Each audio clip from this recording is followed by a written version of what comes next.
E neste dia em que cerca de 150 mil professores se apresentam nas suas escolas, cerca de 120 mil das escolas públicas e mais uns 30 mil, não serão até tantos, mas à volta disso, nos colégios privados, a FENPROF aproveitou para promover uma conferência de imprensa e, em primeiro lugar, aliás, como fiz logo aqui, saudar todos os professores e educadores, não apenas deste nosso agrupamento, não apenas desta cidade, mas do país inteiro, incluindo regiões autónomas e também os colegas que trabalham na imigração, portanto, no ensino português no estrangeiro, lembrando que desejar um bom ano, evidentemente, e lembrar que este início de ano letivo acontece num momento que é muito importante para a vida do nosso país e para nós professores também, que é a realização de eleições legislativas dentro de pouco mais de um mês, o que significa que nós vamos agora viver um período importante, em que nós, professores, teremos de nos fazer ouvir e exigir aos políticos e aos partidos que esses políticos representam, não só esclarecimentos sobre algumas das questões que eles têm que colocar,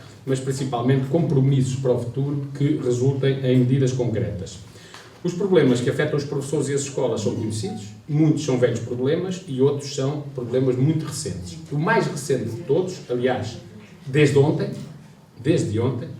é aquele que foi, neste caso, opção, não foi imposição, opção dos municípios, que foi a entrada em vigor do processo de municipalização, desde ontem, nas escolas e agrupamentos de 73 municípios do continente, sem que os professores desses municípios e, de uma forma geral, as comunidades educativas tivessem sido ouvidas na tomada de decisão. A Câmara Municipal de Lisboa encabeça a lista de municípios que mergulharam no escuro num processo de municipalização, tomando conta de tudo o que tem a ver com a vida das escolas, com exceção, para já, dos professores. Mas, evidentemente, que essa é a sua intenção, que é tomar mesmo conta de tudo. Nos grandes capitais de distrito, são apenas 3, penso eu, as que entraram, que foi Lisboa, Faro, Viana do Castelo. Eu penso que há uma 4ª capital de distrito, mas... E Vila Real, são 4, exatamente, são apenas estes 4. Embora, por exemplo, aqui no distrito de Coimbra, o município de Condeixa Nova e o da Figueira da Foz, sem perguntarem a ninguém, aos professores, às comunidades, decidiram também meter-se no processo de municipalização. Este é o mais recente de todos os problemas. Sendo o tempo de eleições, foi natural que nós lêssemos ainda mais atentamente a entrevista de verão do Dr. António Costa, que saiu num semanário aqui há dias, e percebemos os recados que o nosso Primeiro-Ministro quis deixar aos professores. Um dos grupos profissionais mais maltratados pelo atual Governo, que, como não esquecemos, pela voz do Sr. Primeiro-Ministro, há apenas 3 meses, completam-se amanhã 3 meses, no dia 3 de maio, o Sr. Primeiro-Ministro ameaçou demitir-se se a Assembleia da República, num ato de justiça para com os professores, aprovasse a recuperação integral dos 9 anos, 4 meses e 2 dias de tempo de serviço para carreira que esteve congelado. Nessa entrevista, nesta que saiu há uma semana e meia, António Costa afirmou que, se continuar a governar, negociará com os professores, mas com estes de bandeira branca levantada. É assim que afirma. Ora, como sabemos, a bandeira branca está associada à rendição. E o Sr. Primeiro-Ministro já devia saber, por aquilo que se passou ao longo deste tempo, mas não só, que os professores não se vendem. Os professores estão disponíveis para dialogar e negociar. Aliás, é isso que nós achamos que é o desejável e é isso que se pretende. Mas não iremos içar qualquer bandeira branca. Levantaremos, isso sim, as nossas bandeiras, que até poderão ter fundo branco, ou não. Hoje fala-se tanto e bem da diversidade que é bom que as bandeiras sejam coloridas, mas todas elas serão não bandeiras de rendição, mas bandeiras de luta. A saber, primeira bandeira, a bandeira, que também é crachá. Eu até tenho um crachá um pouco diferente, há pouco perguntavam, foi um colega que o fez com os 6 anos, 6 meses e 23 dias que ainda falta recuperar, mas o total são os 9 anos, 4 meses e 2 dias. A primeira bandeira é a bandeira que também é crachá, que é a da recuperação integral do tempo de serviço, que falta ainda para atingirmos os 9 anos, 4 meses e 2 dias, ou seja, faltam 6 anos, 6 meses, 23 dias, que é mais de um escalão, no caso de quem está ali no 5º escalão, ou no 4º escalão, por aí. Esta é uma medida essencial para a recomposição da carreira, mas não só. É necessário limpar todos os problemas que afetam a carreira docente e que provocam ultrapassagens ou impedem milhares de professores de atingirem os escalões de topo da carreira. Eu lembro que o número de professores retidos no 4º e no 6º escalões este ano aumentou 522% em relação ao ano passado. Passámos de 600 professores para mais de 2.500, o que significa que no próximo ano isto vai ser um filtro onde a esmagadora maioria das pessoas vão ficar, mesmo que tenham muito bom ou excelente. Porque embora isso os dispense, avaliação para ter muito bom ou excelente, porque embora isso os dispense de ir às vagas, eu lembro que o muito bom ou excelente tem cotas, o que significa que 75% dos professores não passam nessas cotas. Portanto, descendo para bom, ficam logo sujeitos às vagas. E depois é preciso que o Ministério as abra, porque não está obrigado a fazê-lo todos os anos. Bandeira 2. A bandeira da aposentação. Exigindo a aprovação de um regime específico de aposentação para os professores. Esta é uma medida urgente que irá contribuir para o rejuvenescimento de uma profissão que frequentemente se reconhece estar envelhecida. O OCDE identificou já este ano o problema, referindo que ele precisa de ser resolvido rapidamente. E, mais recentemente, o próprio Ministério da Educação, com as suas estatísticas, a Direção-Geral de Estatísticas, veio confirmar precisamente o problema. Se dúvidas houvesse, temos o exemplo deste agrupamento de escolas, que há pouco já referi, e que é apenas um entre tantos, entre quase todos, entre a maioria. Se calhar aqui em Coimbra, se calhar se formos a outras escolas secundárias, algumas e agrupamentos, no centro da cidade, ainda encontramos uma situação pior. Ou seja, a idade média dos docentes é de 54,4 anos, o número de professores com 65 anos é superior a todos os que têm até 40, sendo que estes são só 3 e já têm 39. A partir de um mês ou 2, passamos a ter, ou melhor, quando chegarmos ao fim deste ano civil, pelo menos 2 colegas já têm 66 anos de idade. E esta é uma realidade comum às escolas todas. Bandeira 3. A terceira bandeira é a da exigência de eliminação de todos os abusos e ilegalidades que afetam os horários de trabalho e que fazem com que os professores, por semana, em vez de 35 horas semanais, como a lei estabelece, trabalhem, em média, mais de 48 horas de atividade. Entre o que são os abusos de meter reuniões na componente individual, o que é a componente individual que não é dispensável e, portanto, é natural que, quando se chega ao final do primeiro período, e particularmente do segundo, as situações de stress, de burnout, de desgaste, de cansaço psicológico, físico, psíquico, seja tremendo e as pessoas, muita gente, começa a encostar e a ter que meter baixa. O Ministério da Educação e as escolas têm de cumprir a lei, garantindo que o horário de trabalho dos professores é de 35 horas. Fala-se tanto noutros setores, as 35 horas, outros setores que dizem nós nem fazemos horas extraordinárias, estamos em greve às horas extraordinárias. Bom, aqui são mais de 13 horas de horas extraordinárias, mas que nem sequer pagam a ninguém. Porque não é essa a questão que nós exigimos, não é que paguem. Porque o pagamento não faz as pessoas descansarem, não? E terem tempo também para si, para aliviar um pouco. Não é isso. O que queremos é que se cumpra o horário. Nós nem precisamos de exigir as 35 horas. Precisamos de exigir é que eles cumpram o que está no horário. Bandeira 4. A bandeira do combate à precariedade. As colocações que tiveram lugar agora no dia 16 de agosto provaram que o número de docentes que vincularam nos últimos 4 anos, e o Governo tem falado nisso, 7.000, ficou muito abaixo do que teria sido possível.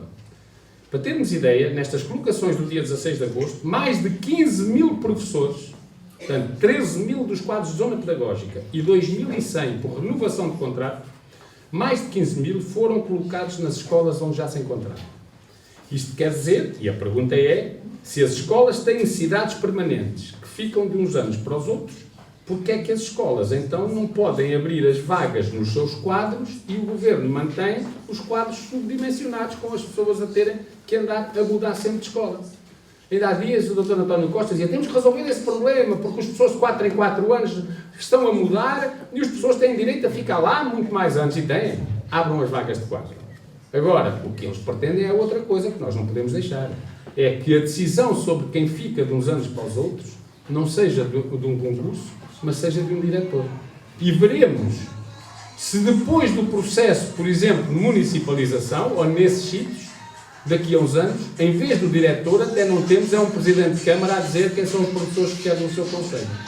Bom, Bandeira ainda dentro do número 4 e dentro daquilo que foram as colocações este ano, dizer que desde ontem, dia 1 de setembro, apresentaram-se hoje nas suas escolas, desde ontem, dia 1 de setembro, que 542 professores vincularam e se apresentaram nas suas escolas. Dizer que estes 542 professores, que eram contratados até ao dia 31 de agosto, têm, em média, 44 anos de idade e 15 anos de serviço. Ou seja, o Governo, o Estado português, continua a abusar da contratação a termo e a violar, inclusivamente, uma diretiva comunitária que exige que no setor público se cumpram as regras do privado. E o que é que tem o privado? Ao fim de 3 anos, neste caso, ou de 3 contratos, o trabalhador tem que integrar o quadro. Aqui foram precisos 15 anos em média, quer dizer que alguns colegas foram mais, para poderem entrar no quadro. Há uma diretiva da União Europeia que proíbe isto, mas como nós sabemos, a União Europeia só costuma intervir quando é para mandar dinheiro para os bancos dos contribuintes, porque quando é para cumprir outras coisas não quer saber disso para nada. Bandeira número 5. Concursos justos. Esta é outra bandeira de luta dos professores que querem pôr fim a uma injustiça grave que é a ultrapassagem todos os anos de professores por outros com menor graduação. Sobre isto, a posição que a nossa Federação tem tido é clara. Concursos nacionais, recusando qualquer tipo de concurso que dependa da decisão do diretor ou, eventualmente, como eu disse, do autarca, para a colocação de professores e com um respeito absoluto pela graduação profissional dos professores, devendo estes ser colocados por ordem decrescente da mesma e de acordo com as preferências que manifestaram. Ponto final, tão simples como isto. Estas 5 bandeiras de luta constam de um abaixo-assinado que, a partir de hoje, que é posto a circular nas escolas.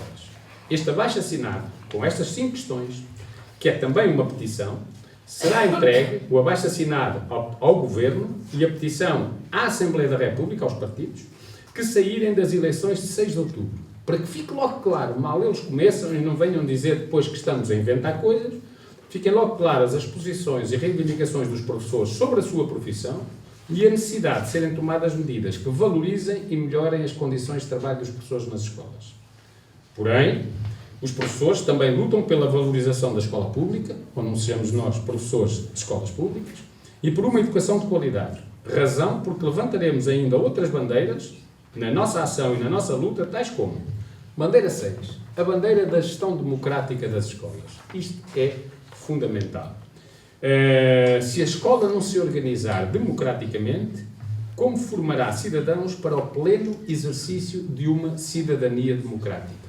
A gestão democrática é importantíssima. Desde 2008, tempo então da ministra Luz Rodrigues, que ela acabou em definitivo. Os professores deixaram de ter o direito de, universalmente, eleger os órgãos de gestão das escolas.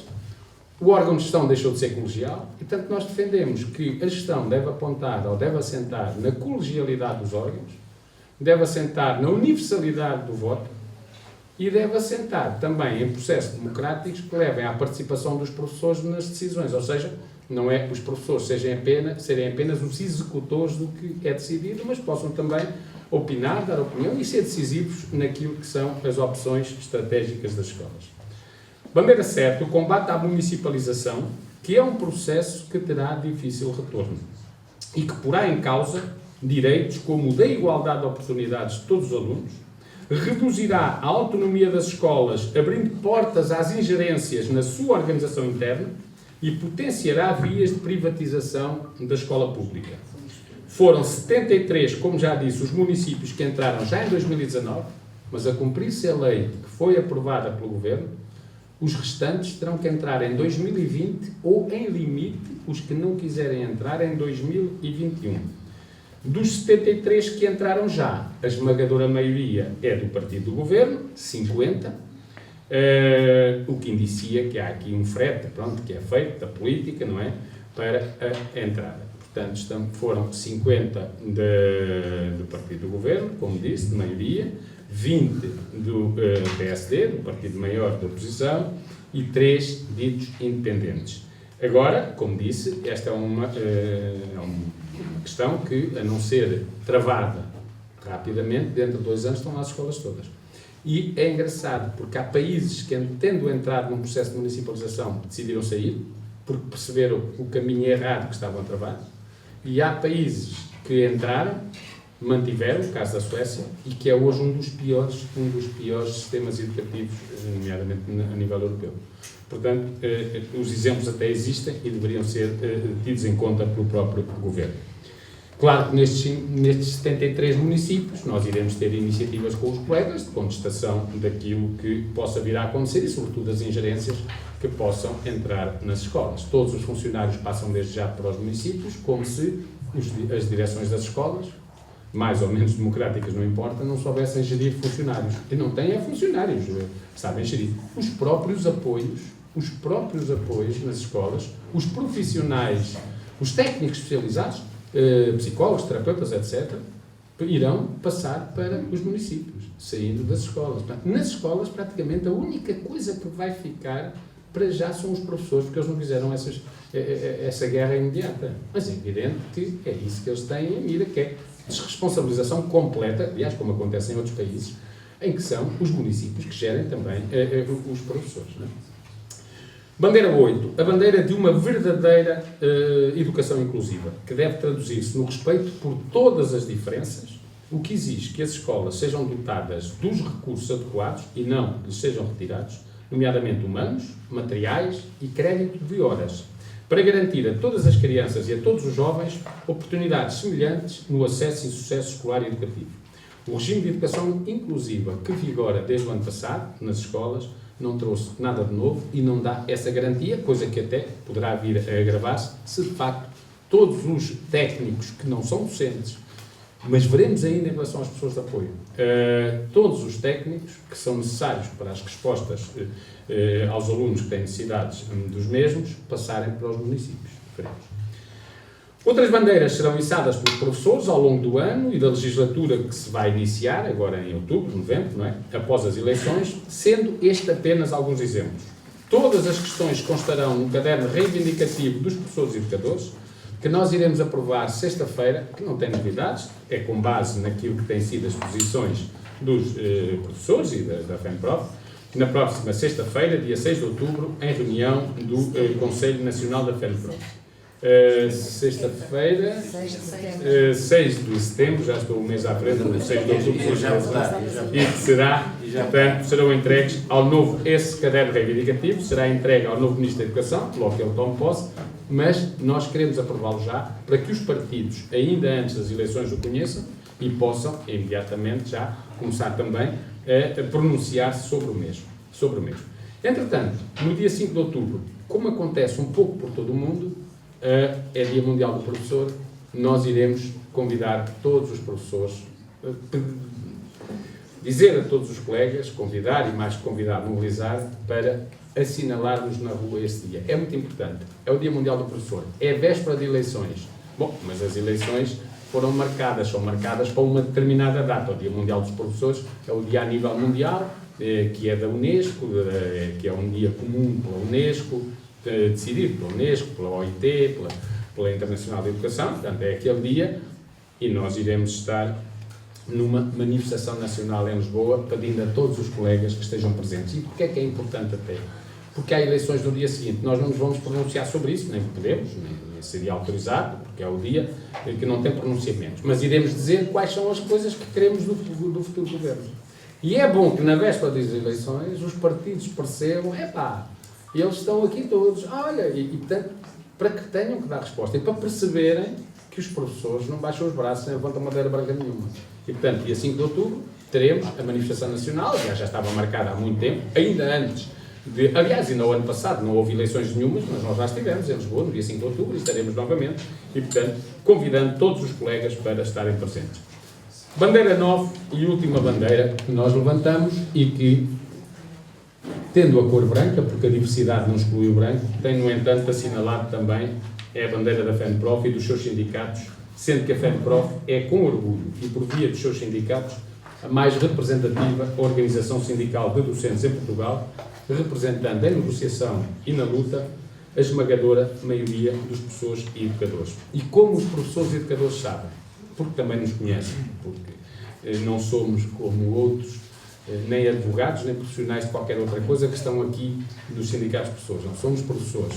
Temos escolas, no meu caso é a minha, a Anabela é ali na Martim de Freitas, o Adelina é daqui, o João é da Martim, é daqui da Dom Diniz, é a nossa vizinha, exatamente. O Luís Lobo é que é na Martim de Freitas, o João Louceiro é ali na Mialhada, não é? E a Manuela Mendonça, já agora, é no Porto, na secundária Clara de Rezende. E, portanto, todos nos conhecem e sabem uma coisa que é verdade. É que a FENPROF nunca se rende, nem baixa os braços, sempre que estão em causa os legítimos direitos dos professores, dos educadores e da escola pública. E, portanto, este vai ser mais um ano em que os professores e os educadores vão contar com a FENPROF na defesa daquilo que é justo para todos nós e que, no fundo, corresponde às bandeiras que nós aqui levantamos, não apenas para o Dr. António Costa Guilherme, mas para o Dr. António Costa, para o Dr. Rui Rio, para a Assunção Cristas, para o Jerónimo Sousa, para a Catarina Martins, para o André Silva e para os outros até que não têm representação parlamentar. Acima dos partidos e acima daquilo que possam ser as suas opções, e é bom que a tenham, os professores têm as suas bandeiras. Sendo que no dia 6 de outubro é importante que as levemos até ao voto, fazendo a opção por aquilo que considerarmos que é, digamos, a resposta à resolução dos professores mais adequada.